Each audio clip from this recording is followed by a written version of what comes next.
Nataka nikualike hapa kanisani, wewe ambaye uko mahali pale hauendi kanisani. Wewe uko mahali pale ulifika mwisho ni kwa ajili ya neno la Bwana. Ulifika mahali ambapo ukakaa ukakwaza. Watu hukwaza watu. Hata kama ni wahubiri huwa wanakwaza watu.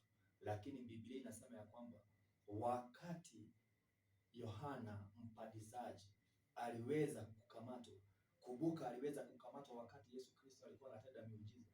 Maandiko yanatuambia kwamba wakati alisikia Yesu Kristo anapita kando na yeye, akaweza na hata kutuma wanafunzi wake waende wamuulize, hakika wewe ndiye Yesu Kristo Mesia ambaye tulikuwa tunangojea ukuje utuokoe? Wewe ndiye tulikuwa tunangojea. Kumbuka huyu mtumishi ambaye ndiye alikuwa mshuhuda ya kwamba Roho Mtakatifu ameshuka juu ya Yesu Kristo akiwa kama jiwa, akaweza kumbatiza. Na wakati sasa amekamatwa, alikuwa anatarajia ya kwamba huyu Yesu atakuja kumuokoa kwenye gerezani. Lakini wanafunzi wa Yesu walipofika kwa Yesu walimwambia, ole wale ambao watakwazika ni kwa ajili yako.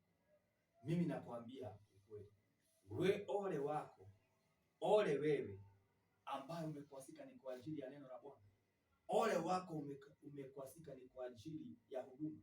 Washa kukaa nyumbani, tafuta nafasi, ukatafute watumishi wa Bwana mahali ambapo walipo, waweze hata kukuombea, waweze na hata kukushika mkono, ukaweze kushikana na wao. Tafuta kanisa, tafuta mahali ambapo utaweza kuungana na wale watu wengine ambao wanaomba Mungu wa kweli.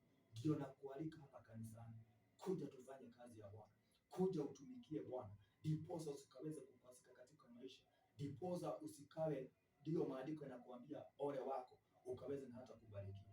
Na unapofanya hiyo hatua, unapopiga hiyo hatua, Mungu akubariki.